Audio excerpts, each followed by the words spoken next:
Anda membutuhkan lawyer, apalagi yang bisa berbahasa Indonesia di Australia. Hubungi Integrity Lawyers. Karena Profesor Denny Indrayana Senior partnernya punya izin praktek bukan hanya di Indonesia, tapi juga di Australia. Jadi urusan hukum Anda di Indonesia dan Australia bisa ditangani. Punya persoalan keimigrasian untuk sekolah, bekerja, berbisnis atau menjadi penduduk tetap, mau beli properti, mau membuat atau membeli perusahaan, punya masalah keluarga, waris, perceraian, ada persoalan-persoalan pidana, atau bisa juga mendapat kecelakaan kerja, kecelakaan lalu lintas, dan lain-lain. Bisa ditangani oleh Integrity Lawyers dengan profesional dalam bahasa Indonesia dan bahasa Inggris. Segera kontak Integrity Lawyers. www.integritylawfirms.com. Alhamdulillah, setelah menjadi satu-satunya law firm Indonesia yang membuka kantor di Melbourne, Australia, kami juga membuka kantor di Sydney. Mohon doa dan dukungannya terus untuk Integrity Lawyers. Salam integritas. Apa itu Integrity Lawyers? Integrity adalah satu-satunya law firm Indonesia yang berizin praktik di Australia. Kantor kami selain di Jakarta ada di Melbourne dan Sydney. Kami menangani masalah-masalah keimigrasian. Ingin jadi permanent resident, berbisnis, belajar, bekerja di Australia, tentu bisa menghubungi kami. Kami juga membantu masalah-masalah keluarga, cerai, tata asuh anak, pembagian harta gunung kini, penjual belian properti atau bisnis, membuat kontrak dan perjanjian. Kami juga ikut menangani soal pembuatan surat wasiat, pembagian harta waris. Kami bahkan pernah menangani kasus-kasus pidana, kecelakaan kerja, dan kecelakaan lalu lintas. Ingin lebih jauh mengetahui tentang integrity? Silakan kunjungi website kami www.integritylawfirms.com. Anda ingin punya rumah, apartemen, properti di Australia atau ingin punya bisnis di Australia? Bagaimana caranya? Mudah, asal menghubungi kantor hukum yang tepat. Hubungi Integrity Lawyers, satu-satunya law firm Indonesia yang berpraktik di Australia dengan kantor di Jakarta, Sydney, dan Melbourne. Lebih jauh tentang kami, kunjungi website www.integritylawfirms.com. Anda ingin menjadi penduduk tetap Australia dengan berbagai fasilitasnya, jaminan kesehatan, jaminan kerja, kualitas hidup, fasilitas publik yang one of the best di dunia. Bagaimana cara mendapatkannya? Melalui jalur keluarga, bisnis, jalur kerja, minat dan bakat, bahkan pencari suaka. Hubungi Integrity Lawyers, satu-satunya law firm Indonesia yang berpraktik di Australia, berkantor di Jakarta, Melbourne, dan Sydney. Website kami www.integritylawfirms.com. Anda ingin bekerja, mencari cuan, bermigrasi ke Australia. Bagaimana mengurus visanya? Menjadi penduduk tetap, belajar, bekerja, berbisnis di Australia. Hubungi lawyer-lawyer handal di Integrity Lawyers. Kami satu-satunya law firm Indonesia yang berizin praktek di Australia, berkantor di Jakarta, Sydney, dan Melbourne, dan berpengalaman mengurus soal-soal keimigrasian. Lebih jauh ingin mengenal Integrity Lawyers? Kunjungi website kami www.integritylawfirms.com. Bagaimana cara membuat perjanjian berdasarkan hukum Australia, kontrak bisnis, kontrak kerja, dan berbagai perjanjian lainnya? Hubungi Integrity Lawyers, satu-satunya law firm Indonesia yang berizin praktik di Australia. Kantor kami selain Jakarta ada di Melbourne dan Sydney. Kontrak Anda bisa dengan mudah kami buatkan dan sesuai dengan kepentingan bisnis Anda. Lebih jauh tentang Integrity Lawyers, kunjungi website kami di www.integritylawfirms.com. Anda bingung setelah WHV kemana untuk menjadi PR? Apakah apply visa student? Jangan takut, hubungi Integrity Lawyers. Anda ingin beli properti, rumah, apartemen, atau bisnis di Australia, itu namanya conveyancing. Hubungi kami Integrity Lawyers. Anda punya masalah keluarga di Australia, bingung bagaimana memproses cerai, apakah ada persoalan dengan hak asuh anak atau juga pembagian harta gonok ini? Nah, hubungi saja Integrity Lawyers. Terlanjur apply visa protection dan kemudian ditolak pula, bingung mau ngapain? Bagaimana proses bandingnya? Hubungi Integrity Lawyers. Bingung bagaimana caranya menjadi PR, penduduk tetap di Australia, misalnya lewat pasangan? Nah, jangan khawatir. Hubungi Integrity Lawyers. Satu-satunya law firm Indonesia yang berkantor juga dan berpraktek di Australia. Kantornya ada di Melbourne, Sydney, selain Jakarta. Lebih lanjut, hubungi website kami di www.integritylawfirms.com.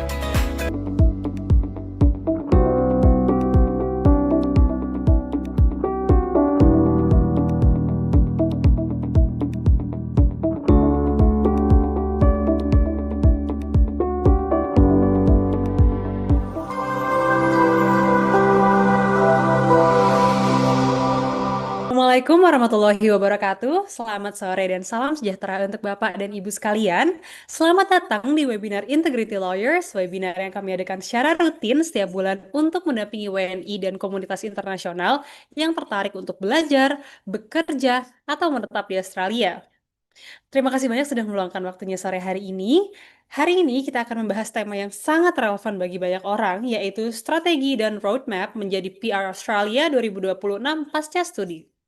Webinar ini diharapkan dapat menjadi panduan bagi Bapak dan Ibu yang mungkin baru tertarik dengan Australia, baik itu untuk mengunjungi sebagai turis atau memulai hidup baru di Australia yang lebih permanen, terutama untuk Bapak Ibu yang telah menjadi pelajar di Australia. Terima kasih kepada Bapak Ibu peserta yang telah meluangkan waktunya untuk hadir di tengah kesibukannya.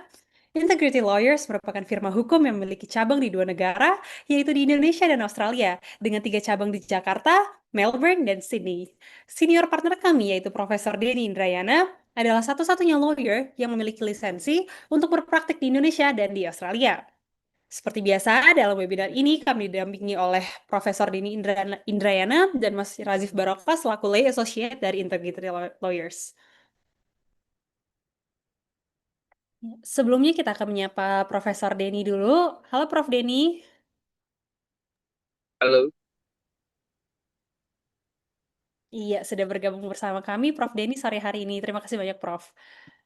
Suara saya terdengar Baik, enggak? tanpa berlama-lama lagi, kita akan masuk ke pemaparan materi mengenai gambaran umum Halo. mengenai visitor visa yang akan dibuka dan disampaikan oleh Profesor Denny Indrayana. Pastinya sudah banyak yang menanti materi dari Prof. Denny kali ini. Silakan Prof. Terima kasih, Diva. Suara saya terdengar tidak ya? Terdengar dengan jelas, Prof. Iya. Terima kasih. Saya lagi di kereta ini, jadi mungkin tidak terlalu stabil sinyalnya. Sudah mudik menjelang Lebaran, jadi minta maaf kalau tidak terlalu jelas suaranya. Kalau misalnya nanti suaranya tidak jelas, tolong dikasih info ya. Saya mungkin memberi pengantar saja, nanti biar dilanjutkan oleh pembicara-pembicara yang lain. Kita awali bagaimana sih strategi dan peta jalan roadmap menjadi penduduk tetap di Australia. Kebetulan saya sendiri sudah juga PR, jadi insya Allah ini eh, bukan teori tapi berbagi pengalaman yang sudah kami laksanakan. Silakan, next slide. Indah ya, yang bantu saya ya, silakan. Jadi kalau kita bicara strategi menuju PR, itu memang ada berbagai macam, ada berbagai cara. Salah satunya lewat visa student, visa pelajar. Tentu itu hanya salah satu. Tapi yang memang sekarang banyak terjadi di lapangan karena tidak sedikit pelajar Indonesia yang ada di Australia. Nah, bagaimana caranya? Ya, jadi PR, apa strateginya,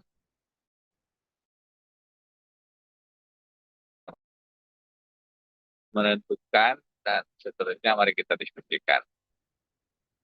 Dan selanjutnya, Indah.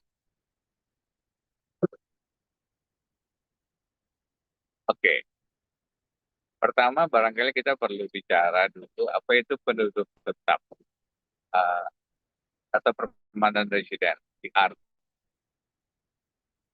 Uh, penduduk tetap ini adalah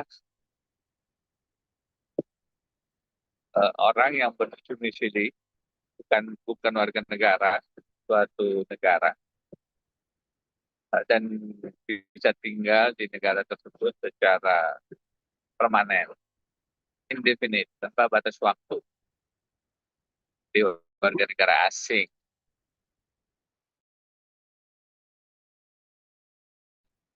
Jadi dan hidup di negara tersebut. Kalau di Amerika Serikat ini disebut dengan green card. Kalau kita nyebutnya kitab atau Indonesia penduduk tetap. Di Australia ini lebih sering disebut dengan istilah permanent resident. Next slide.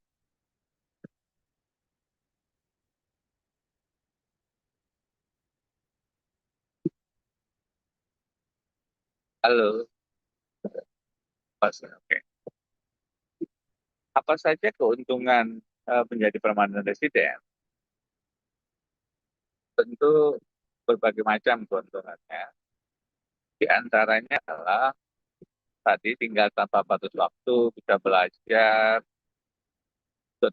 BPJS-nya Australia atau disebut dengan Medicare, BPJS Kesehatan. Kalau BPJS Kesehatan kita kan relatif baru dimulai sejak 2014 lah ya. Di era Presiden PSBY. Kenapa? Karena kebetulan saya ikut membantu penyusunan aturan-aturannya waktu sebagai wakil menteri nasional. Tentu juga ada faktor-faktor atau keuntungan lain menjadi PR termasuk kita mendapatkan fasilitas-fasilitas kredit, pinjaman bank untuk properti dan bisa menjadi sponsor bagi anggota keluarga untuk mendapatkan visa termasuk juga jadi permanent resident di Australia. Itu beberapa keuntungan untuk menjadi PR. Next slide.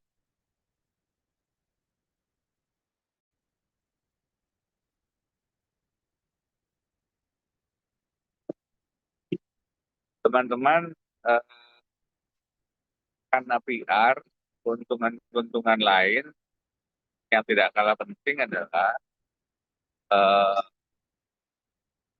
bisa mengajukan ada kesempatan sebagai warga negara Australia. Jadi setelah PR waktu tertentu, misalnya 5 tahun, itu kemudian kesempatan untuk menjadi warga negara citizen itu terbuka. PR juga tidak perlu ada batasan berapa bulan, berapa tahun. Dia bisa bolak-balik traveling keluar masuk Australia.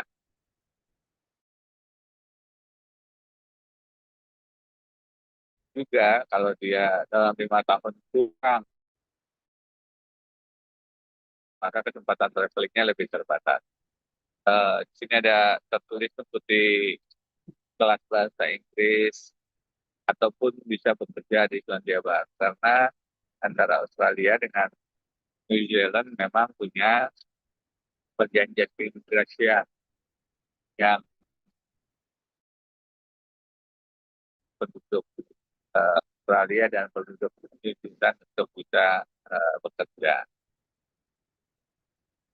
Dua-duanya kan negara persemakmuran, negara Commonwealth. Next slide.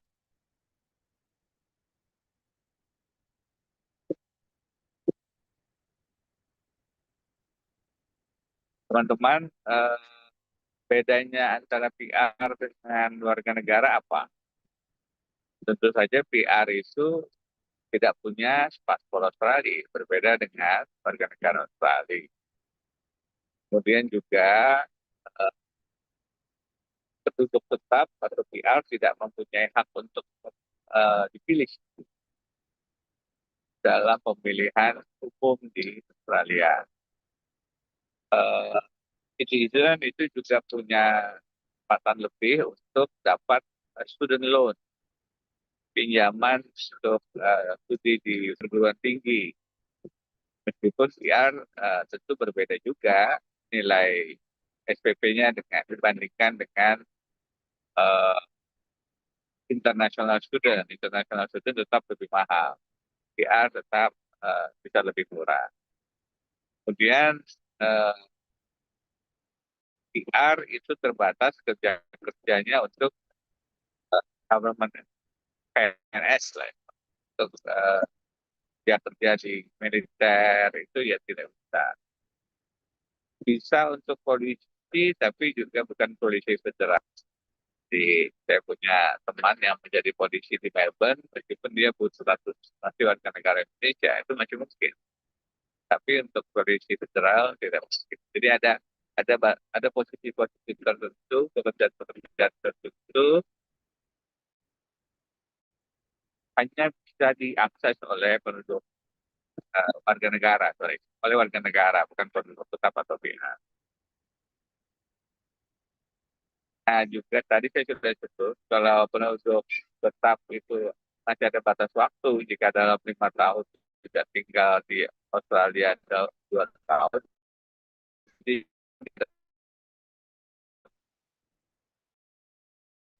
Australia. Next slide.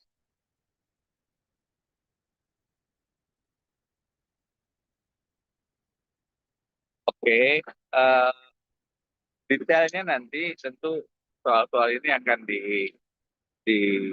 dipaparkan oleh Mas Rajib.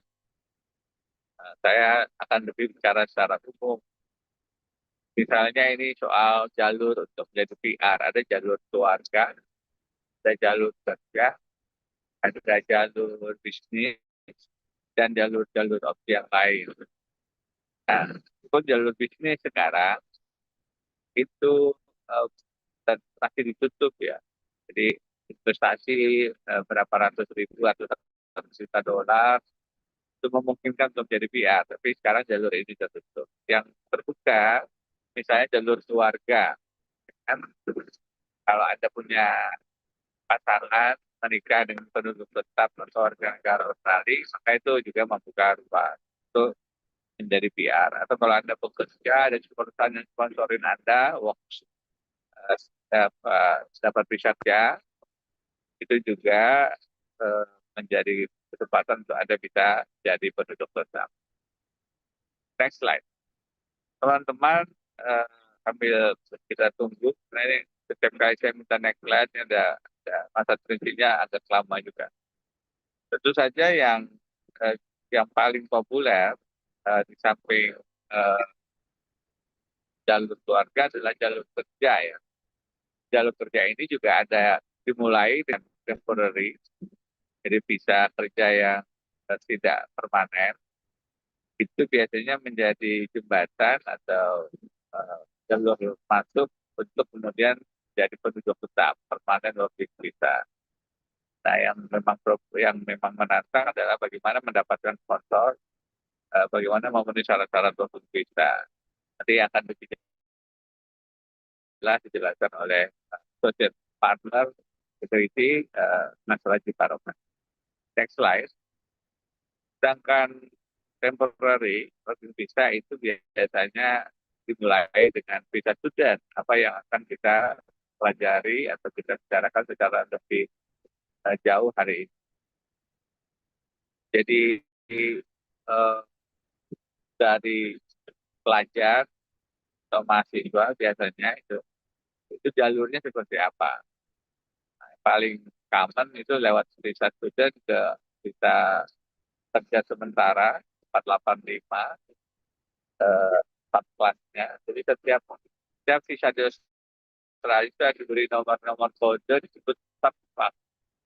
Nah, setelah student itu biasanya sub kelasnya 485 itu visa setelah itu masih bersifat temporary, kemudian dari situ ke visa kerja yang juga temporary 482, baru kemudian bisa ke visa kerja yang permanen 186. Itu jalur yang paling biasanya paling umum. Nah, seperti apa itu nanti akan jelas di paparan dari Mas Rajib. Kita coba lihat next slide-nya dulu. Karena ada saja jalur-jalur yang sebenarnya tidak umum. Jadi teman-teman lihat, visa student atau visa 500 itu eh, biasanya yang menantang adalah mencari sekolahnya, berapa biayanya, kemudian juga eh, bagaimana menentukan sekolah-sekolah yang kemudian eh, memenuhi bisa berlanjut ke visa kerja yang temporary atau next slide. Karena kalau salah memilih sekolah, itu juga akan menjadi kekeliruan yang mempersulit jalur menjadi PR. Sekolahnya mesti tepat, apakah dia sekolah kejuruan, apakah sekolah yang kemudian berbasis pendidikan teoritik, fakultas, atau sekolah yang kalau Indonesia disebut dengan vokasi. Ya, itu ada perbedaan yang colok dan kemudian mesti dipelajari secara baik. Saya lewati step by step-nya ini, tempati pilih program itu di mencek syarat masuk dan hal-hal lain, mendaftar, kemudian mendapatkan COI, confirmation of enrollment, baru kemudian mengajukan visa student. Itu detailnya nanti Mas Rajib tolong bisa lebih diturunkan penjelasan. Saya khawatir karena lagi di perjalanan barangkali lebih tidak tidak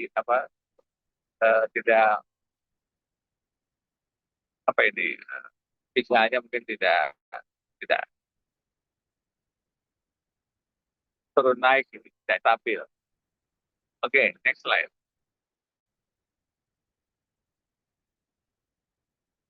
Mbak Siva, bisa dikonfirmasi suara saya masih terdengar ya? Masih terdengar, Prof? Oke. Nah, tadi saya sudah sebut contoh pathway untuk jalur untuk dari student visa ke PR. Dari visa 500, biasanya ke graduate visa 485, baru ke working visa yang tidak temporary ataupun juga permanen. Ini jalur contoh PR yang paling standar ya. Nanti yang tidak standar seperti apa kita diskusikan dan lagi-lagi Mas Rajib akan mencoba menjelaskannya. Next slide. Karena dalam prakteknya ada saja jalur melalui nama, kemudian tiba-tiba dapat jodoh, itu jackpot tuh kalau dapat jodoh. Saya lagi rayu teman-teman lawyer di integrity yang masih single, di jomblo, siapa tahu bisa, nggak usah disebut siapa namanya nanti pada oke. Ini website integrity kalau teman-teman ingin lebih jauh mendapatkan gambaran berkonsultasi, klik saja integritylawfirms.com. Next slide. Di situ nanti akan terhubung dengan slide ya Indah ya, terhubung dengan WhatsApp kami dan bisa langsung berkonsultasi secara online. Ini personil integrity sekarang ada lebih dari 30 orang, termasuk supporting sistemnya. Jadi insya Allah kita sudah tiap hari berinteraksi dengan imigrasi Australia dan membantu orang-orang yang ingin menjadi permanent resident di Australia. Next slide. Teman-teman, kantor kami bukan hanya ada di Jakarta, karena punya izin praktek advokat di Indonesia, tapi kami juga punya kantor di Melbourne dan Sydney, karena saya khususnya punya izin praktek sebagai solicitor, sebagai legal practitioner di Australia. Next slide. Dan jadi legal practitioner di Australia itu tidak mudah, karena setahu saya izin orang Indonesia yang punya izin praktek di Australia itu mungkin tidak lebih dari 2-3 orang. Tapi yang punya kantor di Indonesia dan Australia kebetulan mungkin hanya integrity. Jadi kalau teman-teman punya niat untuk memang bermigrasi jadi penduduk tetap ke bisnis di Australia, intinya semua masalah-masalah hukum yang ada di Australia dan Indonesia, insya Allah integrity bisa membantu. Saya pikir begitu, Mbak Siva, pengantar saya. Saya izin untuk off-cam dan monitor saja setelah ini. Nah, selanjutnya biar nanti kalau ada diskusi atau yang lain bisa dibantu, dijawab oleh teman-teman. Terima kasih banyak dari saya. Si kelihatan background di kereta nih soalnya nih. Assalamualaikum warahmatullahi wabarakatuh. Waalaikumsalam warahmatullahi wabarakatuh. Terima kasih banyak Prof. Denny. Terima kasih banyak Prof. Denny atas pemaparan yang sangat inspiratif, menyempatkan ya di sela-sela mudik Lebaran kali ini. Selanjutnya kita akan masuk ke inti materi yang akan disampaikan oleh Mas Razif yang akan lebih membedah dengan detail apa aja sih cara, strategi, dan roadmap untuk menjadi PR setelah menjadi student di Australia. Mas Razif, apakah sudah siap? Halo Shiva. Halo Mas Razif, baik. Mas Razif ini adalah lay associate dari Integrity Lawyers yang sudah menempuh pendidikan graduate diploma in Australian Migration Law di Victoria University, Australia. Beliau akan menjelaskan alur, peluang, dan strategi menjadi PR Australia dari jalur student visa. Silakan Mas Razif. Oke, makasih Shiva. Sebelumnya minta tolong teman-teman share PowerPoint-nya bisa gak ya? Oke, terima kasih. Assalamualaikum warahmatullahi wabarakatuh. Shalom, Om Swastiastu, Namo Buddhaya, salam kebajikan teman-teman. Saya posisi lagi di Jakarta, udah 4:30 nih, ini waktu-waktu yang sangat krusial di bulan Ramadan sebetulnya ya. Semoga kita tetap masih bisa mengikuti webinar kali ini dengan semangat ya. Mana tadi? Share screen-nya kok hilang ya?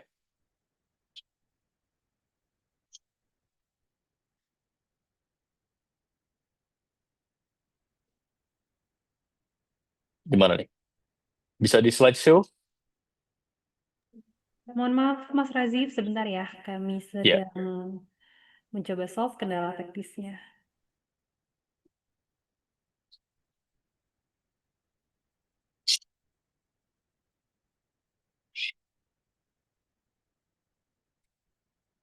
Sudah terlihat ya Mas Razif? Ya, sudah. Oke. Oke, kita akan bahas strategi PR melalui student visa ya. Ini biasa digunakan untuk ya beberapa skenario sih. Ada teman-teman yang sudah working holiday visa di Australia, terus nggak bisa langsung ke working visa atau nggak bisa langsung ke PR, ya mau nggak mau mereka harus masuk ke student visa dulu. Atau ada juga orang-orang yang masih di Indonesia, nggak punya background apapun gitu ya untuk langsung ke working visa atau ke permanent resident. So, yang pertama kali dilakukan adalah menyicilnya itu ya dari studi. Detailnya bagaimana, kita masuk ke next slide. Nah, ini formulasi basicnya sebetulnya nih, rekan-rekan. Kalau kita ingin memulai untuk migrasi ke Australia. Apa sih yang pertama kali harus dilakukan? Ini kita bicara dengan ujungnya working visa ya. Kita nggak bicara soal family visa yang menikah atau punya anak segala macam. Kita bicara dari sudut pandang working visa di ujungnya gitu ya. Apa sih yang harus disiapkan? Pertama itu kita harus cek Di Australia itu ada kode occupation. Kita kenal dengan istilah ENSCO. Jadi tiap pekerjaan itu ada kode-kodenya di Australia, ada websitenya, teman-teman bisa buka ENSCO code gitu ya. Dan di masing-masing kode itu dijabarkan secara detail. Pekerjaannya apa, job desk-nya apa, minimal pendidikannya apa. Gitu. Nah, kita harus melihat itu dulu untuk kita identify pengalaman kerja kita ini di Indonesia masuk ke kode ENSCO berapa sih? Gitu. Atau itu kalau untuk orang yang sudah experience ya, sudah punya pengalaman kerja. Atau kalau untuk orang yang belum punya pengalaman kerja, dia baru banget lulus misalnya gitu ya dia harus tandingkan dengan preferensinya. Dengan cita-cita dia mau jadi apa sih ke depan kan gitu. Cek juga ENSCO-nya, dia bisa lihat di situ jenis-jenis occupation, job desk-nya ngapain, educational background-nya minimal apa. Temukan itu dulu yang pertama. Yang kedua, kalau kita sudah temukan dan kita berhasil identify, oke, ini ENSCO code saya. Entah basisnya adalah pengalaman kerja atau basisnya adalah preferensi. Maka kita buka yang namanya skill occupation list. Kita lihat skill occupation list dan kita ketik kode ENSCO tersebut. Ada atau tidak? Kalau tidak ada, berarti profesi tersebut, walaupun kita kuliah lama, segala macam, profesi itu tidak sedang dibuka untuk working visa. Apalagi permanent resident. Nah, tapi kalau tercantum dalam skill occupation list, nanti di situ akan ada kodenya tuh. Visa apa saja yang sedang dibuka. Gitu. Nah, itu langkah kedua. Yang ketiga, kalau sudah tercantum dalam skill occupation list, kita sudah tahu jenis-jenis visanya, baru kita teliti atau pelajari masing-masing visa yang dibuka ini, bagaimana term and condition-nya, eligibility-nya, dan lain-lain. Gitu. Nah, jadi dengan memulai seperti itu, kita bisa langsung memetakan bahwa apa profesi yang ingin kita pursue, studi apa yang ingin kita ambil, sehingga ke depan terbuka jalur PR-nya gitu. Kalau sudah clear, baru kita bisa dengan nyaman memutuskan akan studi di mana. Next. Nah, studinya, ini skill level menurut EDSCO ya, teman-teman. Jadi nanti di EDSCO itu ada skill level, minimal education background, skill level 1, skill level 2, skill level 3, level 5, level 4, level 5 gitu. Itu maksudnya apa sih? Ini penjelasannya. Semakin rendah levelnya, semakin tinggi strata pendidikannya. Level 5 itu untuk lulusan SMP, SMA, level 4 itu untuk certificate 2 or 3, level 3 itu certificate 3 or 4, level 2 diploma atau advanced diploma, level 1 S1 ke atas gitu. Dan pengalaman kerja ini bisa digantikan dengan education background ini bisa digantikan dengan pengalaman kerja. Jadi ada orang yang misalnya lulusan SMA gitu ya, tapi bekerja pada sektor yang sebetulnya butuhnya S1 misalnya. Dia nggak kuliah nih. Itu bisa digantikan sepanjang pengalaman kerjanya udah di atas 5 tahun. Gitu. Itu cara membaca skill level menurut EDSCO. Next. Nah, baru kita masuk ke dalam subclass 500-nya, student visa. Apa sih itu student visa? Student visa itu adalah visa yang diberikan oleh Australia untuk murid-murid atau siswa-siswa international, international student. Jadi orang luar Australia, non-citizen yang ingin ke Australia dengan tujuan belajar, belajar secara resmi gitu ya, terdaftar dalam institusi, maka dia akan diberikan yang namanya student visa. Student visa ini sekarang cukup mahal, dulu nggak, sekarang 2.000, dulu nggak semahal itu, 1.300-an gitu kalau nggak salah ya. Tapi mulai ke sini mulai semakin mahal, karena Australia sedang memperketat juga metode penerimaan international student mereka. Dan institusi yang terdaftar dalam memberikan studinya itu juga harus terdaftar di dalam CRICOS, Commonwealth Register of Institution and Course for Overseas Student. Jadi nggak bisa institusi yang tidak terdaftar CRICOS. Kalau kita daftar di institusi yang tidak terdaftar CRICOS, oke, mungkin kita bisa daftar ke kampusnya. Tapi begitu kita apply visanya, ditolak. Karena ternyata institusinya tidak terdaftar CRICOS. Nah, ini berlaku untuk sekolah dasar, menengah, pendidikan kejuruan, TAFE, atau program sarjana, bachelor degree, master degree, PhD, kursus bahasa Inggris juga bisa, LICOS, dan program foundation atau persiapan universitas lainnya. Next. Ini adalah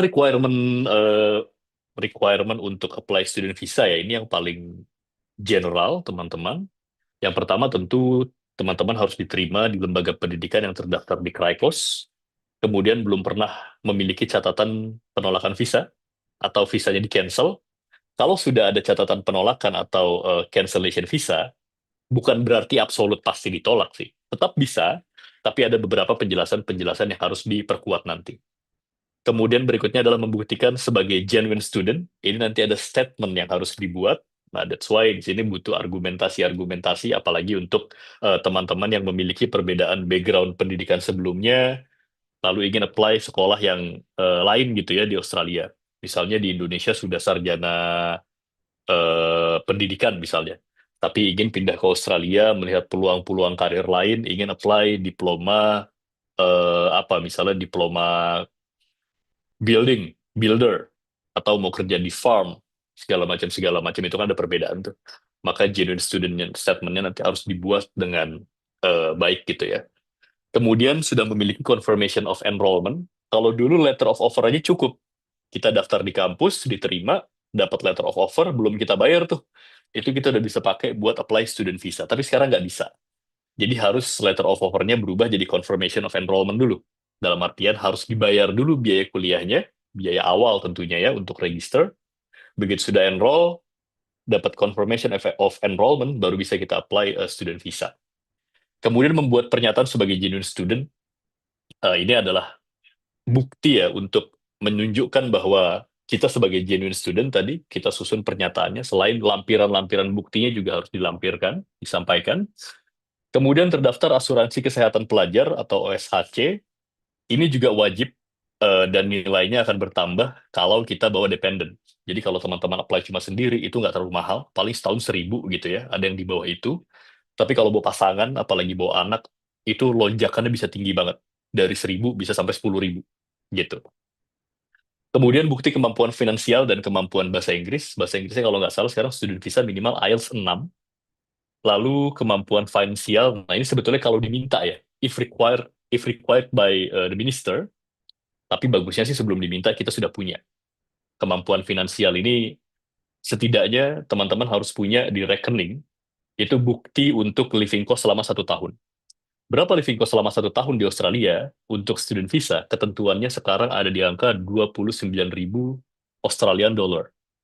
29.000 itu bukan biaya itu saja, tapi juga kita harus menunjukkan bahwa kita sanggup bayar biaya kuliahnya. Jadi kalau kuliahnya katakanlah satu semesternya 10.000 gitu misalnya ya, bayaran pertama 6 bulan 5.000, ya maka harus ditambah tuh 5.000-nya harus ada juga di dalam rekening. Gitu. Itu untuk membuktikan financial requirement. Jadi nggak bisa tidak ada financial requirement tersebut, tiba-tiba kita ingin apply student visa. Imigrasi Australia akan menganggap bahwa, wah, you jangan-jangan nggak mau sekolah di sini, datang cuma mau kerja doang, mau cari uang gitu kan. Jadi memang rekening yang gendut itu syarat yang atau bukti yang cukup baik ya agar student visa bisa diterima.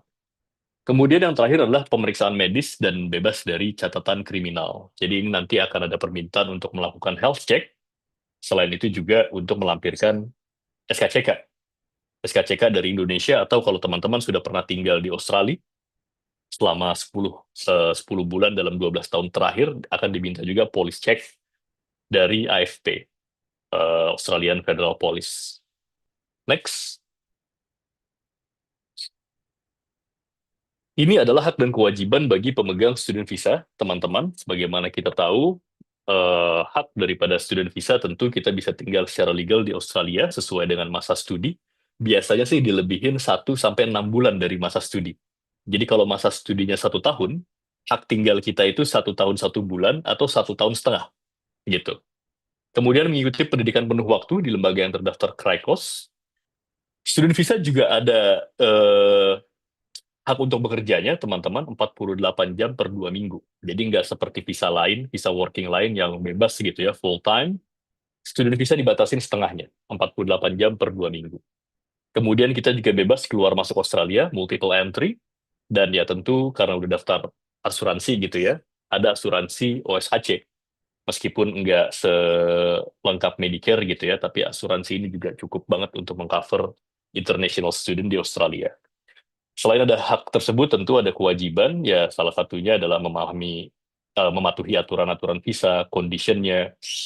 Seperti tadi, haknya 48 jam bekerja per 2 minggu, kalau lebih, maka akan ada konsekuensi.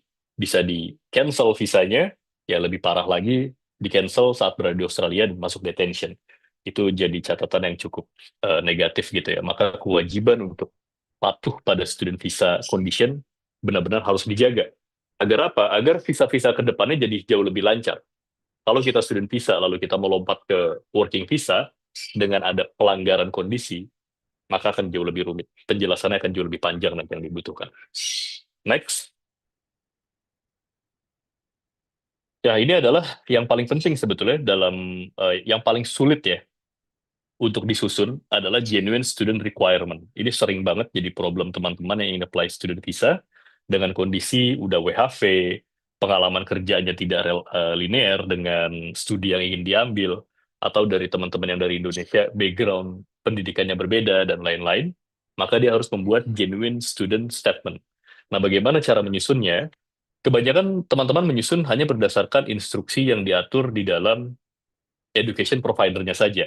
Dia ngasih tuh list-list genuine student statement. Dia ngasih arahan gitu ya, yaitu memang untuk memenuhi kriteria kampusnya. Tapi untuk memenuhi kriteria imigrasinya itu beda lagi. Itu diatur dalam Ministerial Direction nomor 106, dan ini adalah list yang harus dipenuhi. Artinya statement kalian harus mengikuti atau menggunakan list ini sebagai guidance. Yang pertama adalah kita harus memaparkan bagaimana sih kondisi negara asal. Ya, kita kan dari Indonesia. Kita harus paparkan tuh kondisi kita di Indonesia bagaimana, termasuk keadaan keluarga, keadaan komunitas kita, keadaan pekerjaan kita, dan kondisi ekonomi kita. Yang kedua adalah bagaimana nanti potensi kita di Australia, situasi kita di Australia. Dengan posisi applicant yang kondisi di negara asalnya seperti itu, lalu dia pindah ke Australia, bagaimana nanti situasinya di Australia? Pemahamannya tentang studi di Australia, pemahamannya tentang kehidupan di Australia, itu harus dijabarkan. Lalu kemudian berikutnya adalah apa alasan kita memilih studi di Australia? Dan kenapa kita memilih institusi tersebut untuk sebagai tempat kita belajar? Lalu nilai tambah ketika kita selesai menempuh studi tersebut itu apa? Untuk masa depan kita di negara asal. Bisa juga dicantumkan di Australia, tapi resikonya jadi lebih tinggi gitu ya. Biasanya kalau profilnya nggak terlalu kuat, kita sampaikannya kembali ke negara asal gitu. Kemudian disampaikan juga riwayat imigrasi, ini penting, jangan sampai ada yang salah, karena kalau salah bisa dianggap misleading information, dan kalau ditolak itu bisa re-entry ban selama 3 tahun gitu ya. Riwayat imigrasi harus disampaikan sejujur mungkin. Kalau pernah ada penolakan visa, sampaikan. Kalau pernah ada cancellation visa, sampaikan juga, baik itu di Australia ataupun di negara lain. Berikutnya adalah komitmen untuk memenuhi syarat visa, utamanya condition-condition yang mungkin timbul, dan ini juga butuh analisa yang cukup dalam gitu ya. Dalam kondisi apa, situasi seperti apa, apply student visa, lalu muncul persyaratan-persyaratan khusus gitu. Itu nggak bisa diantisipasi oleh orang awam, biasanya registered agent atau immigration lawyer yang melakukan hal itu. Dan yang terakhir adalah hal relevan lainnya. Nah, ini adalah sapu jagatnya imigrasi. Jadi orang hukum itu buat ketentuan, selalu ada ketentuan sapu jagat untuk pengamanan gitu ya. Dan ini karena memang kondisi imigrasi Australia yang sedang ingin memperketat, jadi dia menambahkan hal relevan lainnya. Jadi delegates of minister, orang-orang atau petugas imigrasi yang diberikan kewenangan untuk menilai apakah orang ini di-grant atau tidak student visanya, dia dikasih pasal, kalau bahasa kita itu pasal keranjang sampah gitu. Semua hal dimasukin di situ. Mereka bisa menilai dari sudut pandang apapun. Katakanlah seseorang duitnya banyak, studinya linear, nggak pernah punya permasalahan gitu ya. Tapi imigrasi tetap bisa menilai dari segi lain yang dianggap membangkitkan discretionary power-nya imigrasi untuk menganggap bahwa orang ini kayaknya nggak layak deh untuk studi di Australia. Dia bisa menggunakan itu.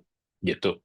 Jadi kita susun sesuai dengan ketentuan aturan saja. Sekarang ini potensi untuk dikabulkannya cukup ketat, apalagi kita tidak susun sesuai dengan aturan tersebut. Gitu. Ini penting banget untuk teman-teman pahami. Next. Secara tambahan jika apply onshore, kalau kalian sudah ada di Australia, nah ini juga aturan dari 2023 ya, kalau nggak salah. 2024 awal-awal tahun nih baru rilis, yang dulunya teman-teman bisa dari visitor lalu switch ke student visa, sekarang sudah tidak bisa. Bukan hanya student visa, ada beberapa jenis visa di sini yang dicantumkan, visa 403, 426, 485. Jadi 485, kalau kalian udah student, terus ke 485, nggak bisa ke student lagi kalau onshore gitu. Visa 600, visitor, 601, 602 juga, visitor, transit visa, maritime crew, sama diplomatic visa. Dia nggak bisa apply ke student secara onshore. Next. Ini adalah biayanya teman-teman, ada di 2.000 sekarang ya, per Maret 2026. Biasanya Juli akan ada kenaikan, kita doakan kenaikannya tidak terlalu tinggi. Lama prosesnya relatif, bisa dari 5 minggu sampai 8 bulan. Masalah time processing ini memang tidak diatur oleh imigrasi ya. Kita mengacunya ke praktik dan juga mengacu ke estimated time processing yang dirilis oleh website imigrasi, dan itu biasanya berubah-ubah gitu. Dan durasinya seperti yang saya bilang tadi, untuk student visa biasanya ditambah dari program studi dan ada tambahan 1 sampai 6 bulan dengan durasi maksimal itu biasanya 6 tahun. Ini mengikuti masa studi paling lama di Australia. Next.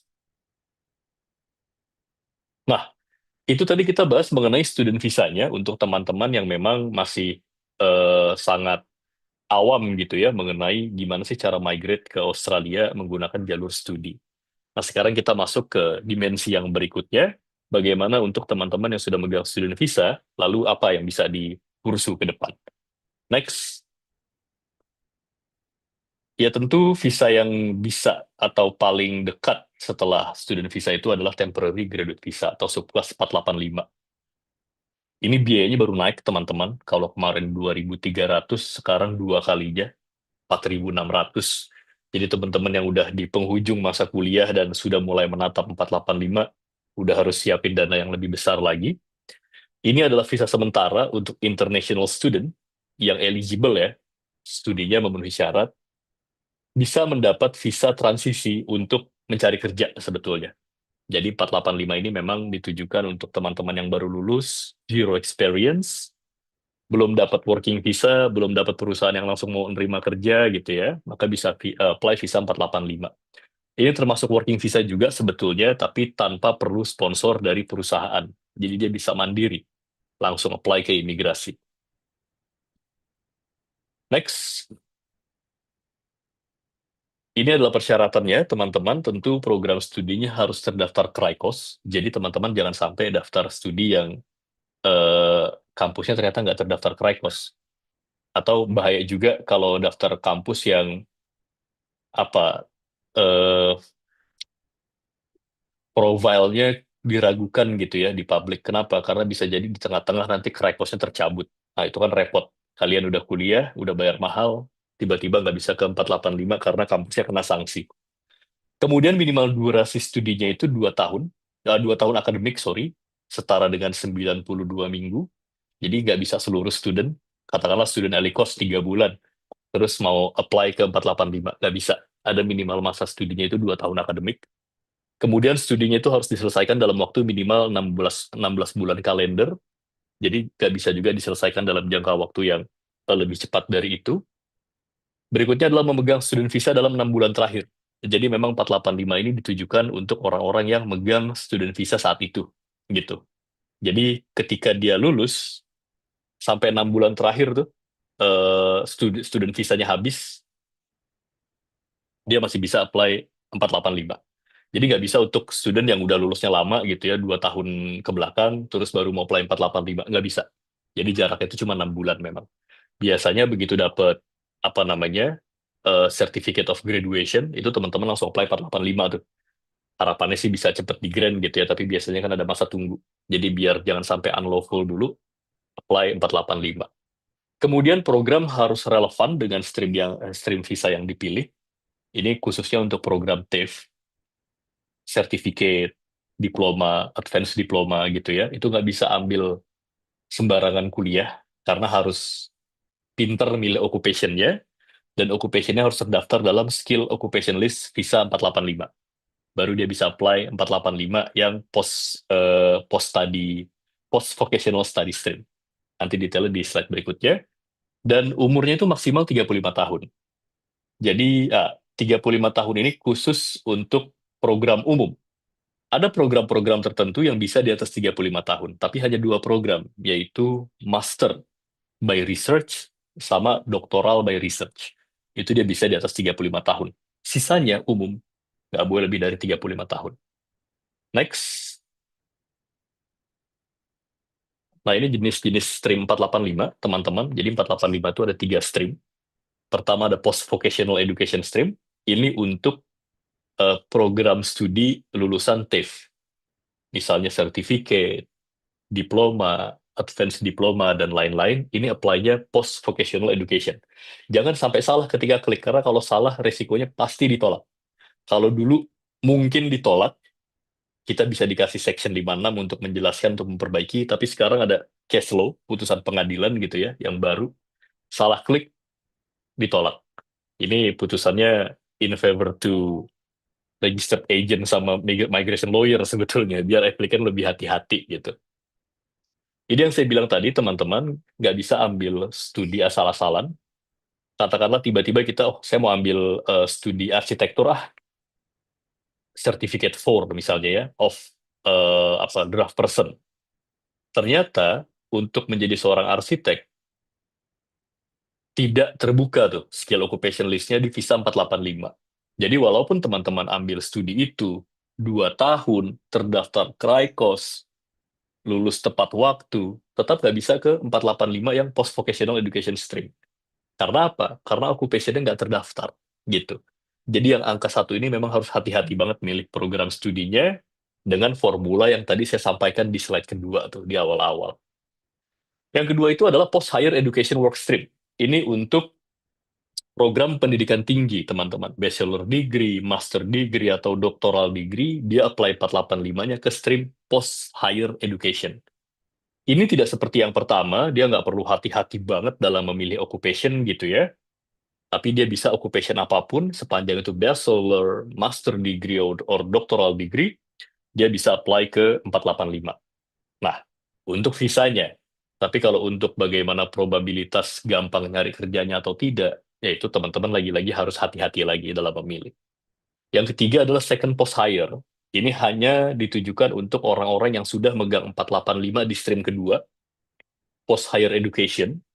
Kalau dia belajar di wilayah regional, lalu tinggal di wilayah regional, maka dia akan dapat bonus masa tinggal tuh. Bisa 1 sampai 2 tahun tambahan. Gitu. Sepanjang itu tadi, belajar dan tinggalnya di wilayah regional. Udah pegang post hire yang stream kedua, dia bisa daftar lagi untuk second post hire. Dapat tambahan 1 sampai 2 tahun. Gitu. Next. Nah, ini adalah perbandingan ketiganya. Sebetulnya tadi udah saya jelaskan gitu ya. Ini dalam bentuk tabelnya. Teman-teman, nanti kan slide ini bisa diakses di website ya. Kalau teman-teman ingin baca lebih detail lagi, bisa diakses. Masa tinggalnya untuk strip yang pertama itu 18 bulan, yang kedua itu 2 sampai 3 tahun, dan yang ketiga tambahan 1 sampai 2 tahun gitu. Jadi kalau pemilihannya itu benar-benar firm, bagus, 485 kalian tuh bisa sampai 5 tahun. 3 tambah 2 gitu. Tapi kalau pemilihannya tidak bagus, bisa jadi tidak di grant, kalaupun di grant ya bisa jadi masa tinggalnya minimum 18 bulan atau 2 tahun. Biayanya juga, nah ini biayanya yang tadi saya sebutkan ya. Dia naiknya gede banget nih, dari 2.300 sekarang 4.600. Next. Nah, itu tadi kita bahas 485-nya teman-teman. Setelah 485, visa yang memang ditujukan untuk mencari pengalaman kerja atau bahkan dapat kerjanya gitu ya. Lalu apa menuju permanent residentnya? Ini kita bahas di sini. Next. Lagi-lagi ini bahasannya kali ini hanya dengan sudut pandang working visa ya. Saya nggak bahas family visa atau refugee segala macam. Kalau family visa itu kan yang paling common adalah partner. Ketika sekolah, kerja, dapat jodoh orang sana gitu. Entah itu citizen, entah itu permanent resident. Nah itu kan seperti yang Prof. Denny bilang tadi, jackpot. Dia bisa langsung ke permanent resident. Itu eh, jalur enaknya gitu ya. Kita sekarang lagi bahas jalur berdarah-darahnya nih.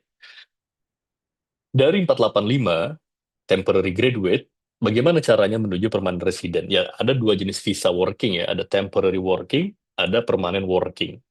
Ini tergantung teman-teman, masing-masing visa punya eligibility yang berbeda, term and condition yang berbeda, circumstances yang berbeda.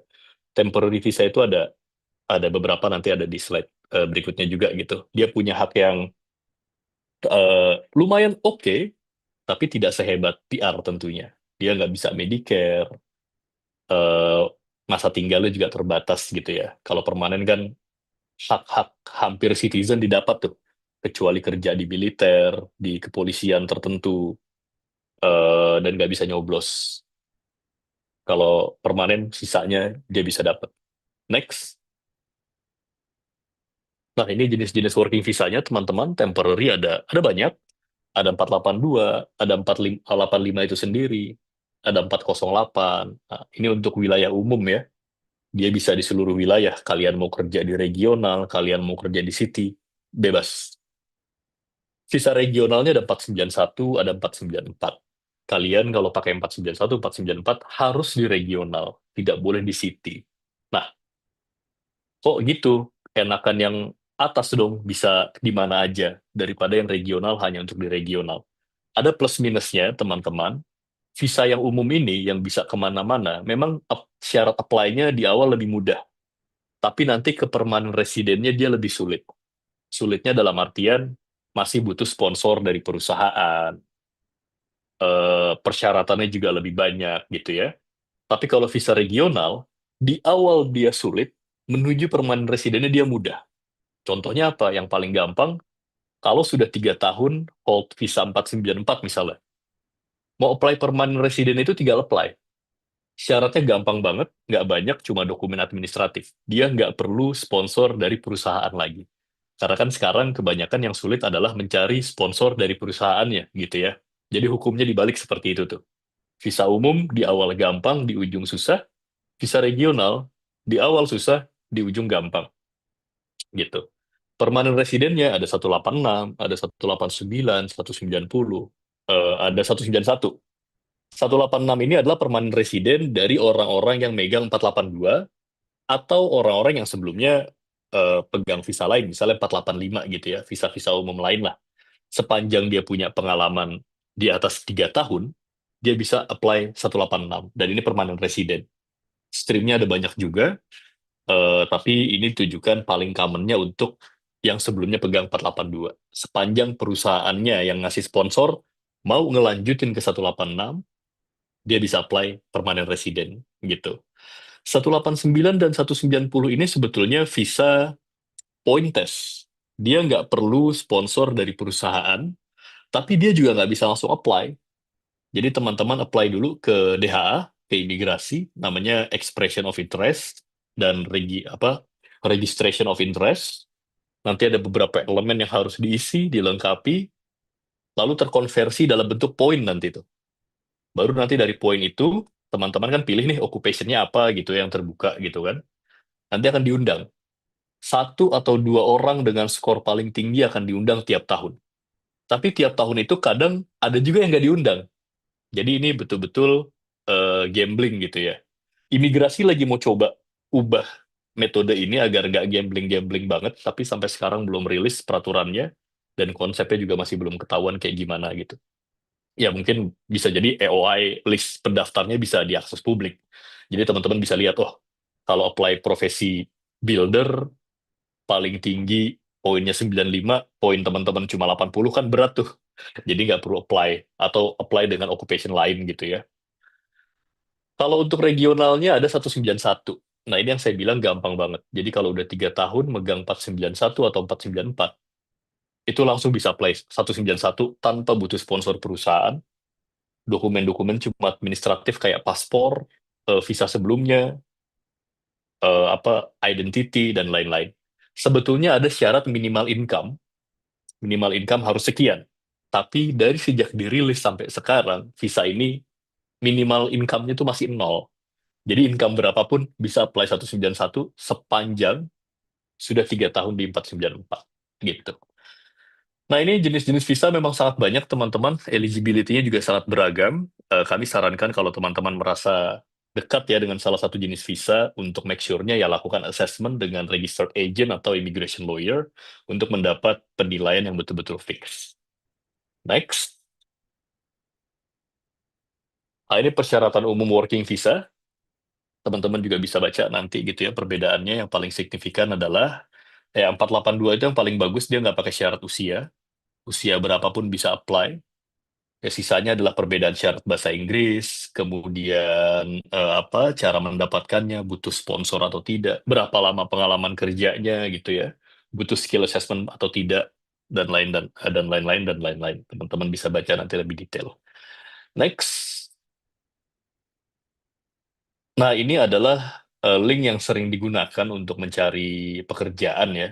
Ini kan link umum. Biasanya teman-teman juga bisa dari grup ke grup, dari kenalan ke kenalan gitu. Tapi buat teman-teman yang masih di Indonesia biasanya memanfaatkan link-link pencari kerja. Bisa pakai Seek, bisa pakai Indeed, bisa pakai LinkedIn, dan lain-lain. Beberapa teman ada yang berangkat ke Australia benar-benar dari Indonesia, dia apply ke beberapa perusahaan, kebanyakan sih ke perusahaan tambang gitu ya.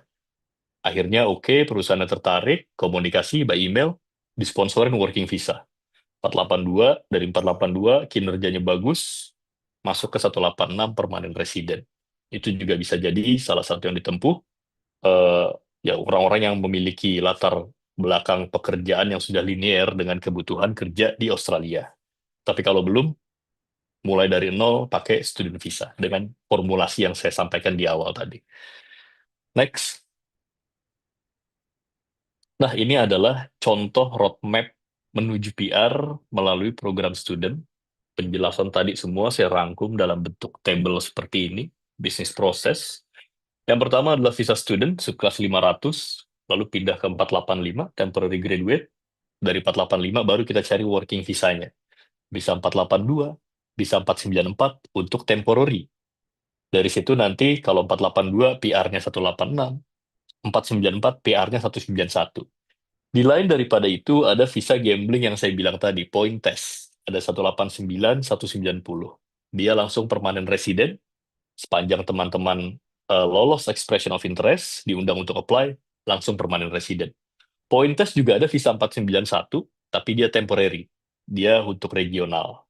Sama konsepnya, expression of interest, registration of interest, kalau diundang dia bisa apply. Tapi temporary.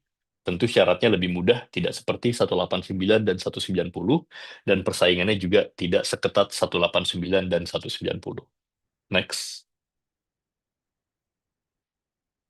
Ini adalah hampir slide terakhir ya, teman-teman. Kalau teman-teman ingin di-assess secara personal, karena setiap orang itu punya circumstances yang berbeda. Orang dengan ciri-ciri sama gitu, misalnya S1-nya sama-sama hukum, kampusnya sama, usianya sama, bisa jadi advice-nya berbeda. Kenapa? Ya karena kan bisa jadi posisi keluarganya tidak sama. Ada yang keluarganya sudah apply protection gitu-gitu ya, ada yang belum. Ada yang keluarganya sudah citizen, ada yang belum. Banyak banget elemen-elemen dan variabel-variabel yang mempengaruhi, sehingga setiap orang itu advice-nya bisa jadi berbeda. That's why kita punya program yang namanya Peta Jalan Menuju PR. Ini kita untuk assess kondisi orang secara personal, private, konsultasi juga private. Biasanya kita minta waktu 1 minggu untuk menyusun, dan terakhir nanti kita akan presentasi dan tanya jawab seperti ini gitu ya. Tapi khusus hanya untuk nge-assess satu orang. Itu kita biayanya, kita bilang deposit sih bukan biaya, di 550. Karena kalau orang tersebut nanti ingin lanjut apply visa berikutnya dengan integrity, maka biaya aplikasinya akan dipotong 550 yang sudah dibayarkan untuk peta jalan. Jadi itu semacam investasi buat teman-teman paham ke depan tuh harus ngapain gitu. Jadi lebih terarah, peluang untuk mendapatkan PR-nya lebih besar. Next. Website kami, teman-teman bisa akses termasuk materi ini bisa di-download di website ini dan juga artikel-artikel serta bahan-bahan lainnya. Next. Ini tim kami di Indonesia dan juga di Australia. Next. Ini alamat kami, teman-teman, ada di Jakarta, di Melbourne, dan juga di Sydney. Doakan, semoga segera mungkin soon gitu ya, kita bisa buka kantor di negara bagian lain. Next. Demikian yang dapat saya sampaikan. Terima kasih semua. Saya kembalikan ke Shiva. Baik, terima kasih banyak Mas Razif atas materinya yang sangat amat daging ya, ibaratnya kalau kata orang zaman sekarang. Dan semoga materi ini memberikan inspirasi kepada Bapak Ibu sekalian untuk memetakan bagaimana rencananya untuk menjadi PR di Australia. Sebelum kita masuk ke sesi Q&A, seperti biasa, kita akan mengadakan sesi foto. Kita akan tunggu 1 menit bagi Bapak Ibu yang kiranya ingin on cam agar terdokumentasikan. Silahkan on cam dulu.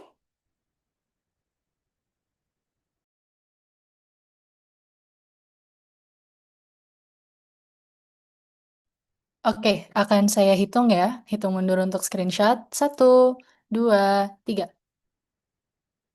Satu kali lagi. 1, 2, 3.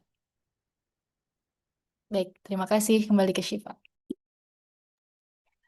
Baik, sekarang kita akan masuk ke sesi question and answer atau sesi pertanyaan kepada Bapak Ibu sekalian. Silakan bertanya kepada kami, boleh bertanya tentang bagaimana student visanya atau tahapan-tahapan untuk PR setelah student visanya. Namun kami akan memprioritaskan bagi Bapak Ibu yang on cam ya untuk pertanyaannya. Tapi kalau tidak bisa on cam juga boleh pertanyaannya diketik di kolom chat begitu. Silakan Bapak Ibu jangan malu-malu. Ada Mas Razif di sini yang bisa menjawab pertanyaan Bapak Ibu semuanya.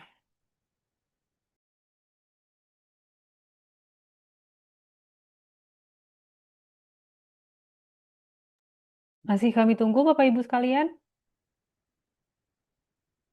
Mungkin karena yang di Indonesia sedang puasa ya ini. Ini sudah jam-jam kritis menyambut buka puasa. Ya, ada pertanyaan Mas Razif di chat, di mana kita bisa menemukan daftar ENSCO? Ya, daftar ENSCO sebetulnya Bapak Ibu tinggal cek aja di Google ya, tulis aja ENDSCO, ENSCO. Nanti dia akan ngebawa kita ke website abs.gov.au. Nah, itu ENSCO yang resmi ya. Soalnya ada juga kantor-kantor imigrasi, immigration lawyer atau agent yang bikin website ENSCO juga gitu. Tapi yang resmi itu di abs.gov.au. Kalian akan dibawa ke list ENSCO. Nah, ini juga cara membacanya harus hati-hati juga karena dia ada beberapa beberapa versi ya. Jadi ada versi terbaru 2024 itu berubah nama jadi OSCA. Kemudian ada versi 2022, versi 2021, 2013 gitu. Nah, rumitnya adalah, nah ini karena hukum imigrasi Australia kayaknya memang didesain untuk rumit. Rumitnya adalah masing-masing jenis visa itu bisa jadi mengacu ke versi rilis ENSCO yang berbeda. Misalnya, visa 482 sama visa 186. Itu occupation list-nya mengacu ke ENSCO tahun 2022. Jadi kalau teman-teman membuka ENSCO terus di-update ingin ngelihat yang versi baru, OSCA, lalu yang kalian incar adalah visa 482, jadi nggak pas. Harus digeser dulu settingnya ke yang versi 2022. Gitu. Nggak susah kok, gampang. Teman-teman bisa langsung praktekkan. Tapi untuk visa-visa lain, itu pakai yang OSCA, yang terbaru 2024. Ada lagi untuk visa-visa training sama visa-visa point test yang tadi saya bilang, dia bahkan mengacunya ke 2013. Gitu. Nah, jadi memang immigration law itu sangat rumit. Teman-teman bisa coba lakukan sendiri, tapi kalau mentok, ya kami sarankan untuk meminta bantuan profesional gitu. Tapi kalau hanya untuk sebatas identify di awal, bisa lakukan sendiri. Itu, Shiva? Ya, baik. Terima kasih banyak Mas Razif. Ini sudah mulai banyak ya bermasukkan pertanyaan di chat box. Mungkin yang lebih berkaitan dengan tema kita hari ini, kita dahulukan dari Henry Yuda. Boleh dibahas apakah ada pathway jikalau punya kerabat atau family yang sudah menjadi citizen Australia untuk mensponsori ke arah PR? Karena tadi kita banyak Yep, membahas dari working pathway ya, Mas. Jadi ini mungkin ada yang punya keluarga nih. yes. Ini masuk ke, sebetulnya ya, ini paling banyak masuk ke family stream. Family stream itu ada parent visa, visa untuk orang tua, berarti sponsornya adalah anak, anaknya udah citizen atau udah permanent resident. Atau ada partner, partner itu adalah visa pasangan, berarti yang sponsorin ya pasangan. Bisa pasangan menikah atau de facto. Kemudian ada visa child visa, visa untuk anak gitu ya, berarti sponsornya adalah orang tua, kan gitu. Jadi kalau punya orang tua citizen atau PR, bisa sponsorin anaknya. Atau ada juga namanya remaining relative visa. Remaining relative visa itu adalah untuk orang yang sudah sebatang kara nih. Dia misalnya di Indonesia sendirian, keluarga intinya semuanya sudah di Australia dan sudah permanent resident.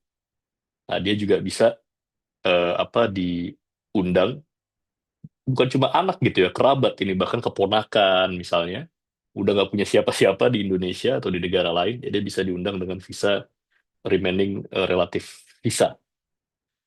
Nah, ada satu jenis working visa, ini menarik. Satu jenis working visa di mana kalau kita punya kerabat yang sudah citizen atau PR, ini bisa lebih mudah. Visa subclass 491 yang tadi saya bilang. 491. Dia point test. Tapi kalau teman-teman punya kerabat yang sudah PR atau citizen, itu invitation-nya bisa dari kerabat tersebut. Gitu. Itu nambah poinnya gede dan potensi untuk di-invite-nya jadi tinggi banget. Tapi keluarga tersebut harus tinggal di wilayah-wilayah tertentu. Itu ada listnya, wilayah regional, dan ada kode pos masing-masingnya. Di luar wilayah itu, dia nggak bisa. Gitu. Jadi itu tadi, ada family visa yang paling, family stream yang paling common, tapi working visa ada satu jenis visa yang kayak tadi itu. Bisa pakai kerabat untuk bantu sponsorin. Itu Shiva. Baik, kita ke pertanyaan selanjutnya. Mohon informasi, apakah masih bisa apply PR jika Februari tahun ini usia 50 tahun? Untuk PhD dan sedang proses lulus. Terima kasih. Terima kasih, Bu Lilik. Ini teman-teman strateginya mantap nih, pertanyaannya ketik gitu ya. Udah jam 5.14. Oke. Eh, untuk PR di atas 50 tahun, memang kalau secara umum, peluangnya tipis. Tapi tipis itu bukan berarti tidak bisa. Ada PR-PR yang memang membuka ruang untuk orang-orang yang sudah di atas 50 tahun. Ada beberapa salurannya tuh, banyak sebetulnya. Mungkin saya sampaikan yang paling common. Yang paling common misalnya adalah Dama Visa. Dama Visa itu pada dasarnya dia working visa juga. Ada 3 jenis visa yang masuk ke dalam kriteria Dama, 482, 494, dan 186. 482 tidak ada batas usia, 494 ada batas usia 45 tahun maksimal, 186 juga permanen residennya, maksimal 45 tahun. Tapi, kalau kita masuk ke wilayah-wilayah Dama, maka ada concession, ada pengecualian, salah satunya di usia. Bisa dari 45 nih ya, bisa diangkat jadi maksimal 50 atau jadi maksimal 55. Gitu. Jadi memang, nah ini nyarinya harus betul-betul banget mana wilayah-wilayah yang membuka PR sampai usia 55 tahun. Selain itu juga harus dicocokkan occupation-nya. Occupation-nya ini linear atau tidak, sesuai atau tidak dengan applicant. Kalau ternyata perusahaannya buka, visanya buka, tapi ternyata occupation yang nggak masuk, ya nggak bisa. Gitu. Itu stream pertama yang paling common. Kedua, ada juga eh, pengecualian, tapi ini agak susah. Misalnya 186. 186 itu walaupun nggak pakai Dama, di wilayah mana? Sorry, Dama itu apa sih? Dama itu adalah wilayah remote. Jadi dia beda dari regional. Dia pasti regional, tapi lebih remote lagi. Saat ini ada 13 wilayah Dama di Australia, yaitu harus dibuka satu-satu nanti tuh. Mana sih yang ngasih concession sampai 55 tahun gitu. Kemudian berikutnya yang non-Dama, bisa juga, tapi syaratnya berat. Apa itu? Penghasilannya harus masuk ke dalam high income threshold. Itu 1 tahun minimal harus bergaji 186.000 Australian dollar. Ya 2 miliaran gitu ya per tahun. Di mana gaji rata-rata atau standar untuk overseas worker itu kan sekarang 76.000. Ini berarti hampir lebih lah, ya lebih 2 kali lipat lebih gitu ya. Kalau 186.000. Jadi kalau dapat tawaran kerja dengan gaji tersebut, itu bisa apply dengan usia 55 langsung permanent resident. Begitu Shiva. Baik, terima kasih banyak Mas Razif. Dan karena kita sudah semakin dekat ke waktu buka puasa, mungkin satu pertanyaan terakhir aja ya Mas. Ini biasanya sering ditanyakan nih, apakah mengambil degree lebih rendah dari sebelumnya, S1 di Indonesia, mendaftar diploma di Australia, memungkinkan untuk granted Mas?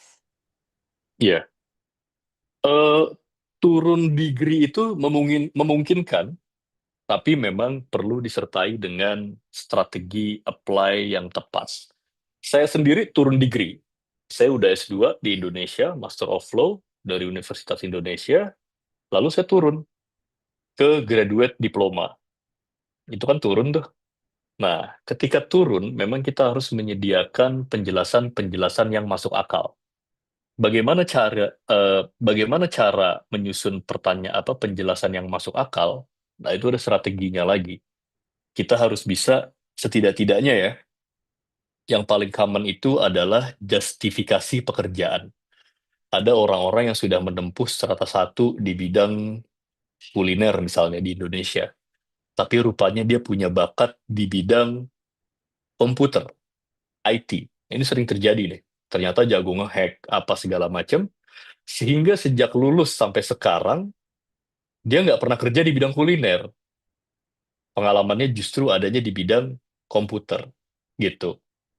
Nah, dengan yang seperti ini, dia bisa tuh ambil diploma atau sertifikat bahkan di Australia ilmu komputer misalnya, atau yang terkait dengan komputer. Jadi meskipun degree-nya sudah tinggi, sarjana satu, ya dia bisa turun, gitu. Ada juga yang sudah S2 turun ke sertifikat, itu bisa juga selain argumentasi pekerjaan atau pengalaman kerja yang dia miliki, dia juga bisa ini yang apa yang tadi yang tidak linear gitu ya. Bagaimana dengan yang linear? Misalnya sudah ambil sarjana pertanian misalnya gitu, lalu pengen turun ke Certificate 3 Agriculture misalnya gitu ya. Nah, bagaimana caranya? Nah, ini lebih rumit. Kenapa? Karena teman-teman harus mampu menyandingkan kurikulum daripada pendidikan yang sudah teman-teman punya dengan yang ingin diambil.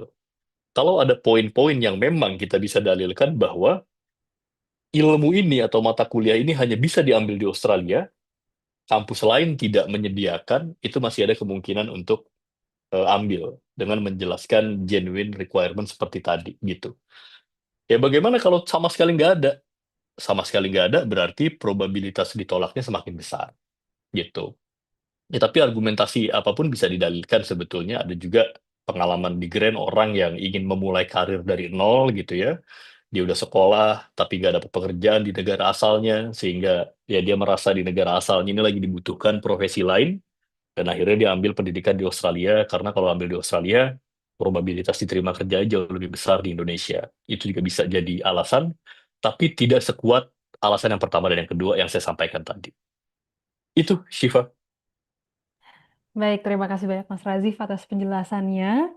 Berhubung kita sudah semakin dekat ke waktu buka puasa, dan karena kita berada di Indonesia juga di Jakarta, jadi kami mohon maaf kalau ada pertanyaan yang belum bisa terjawab pada sore hari ini. Apabila ada pertanyaan lebih lanjut, silahkan hubungi Integrity Lawyers dulu melalui website kami yang tadi ada di kolom chat.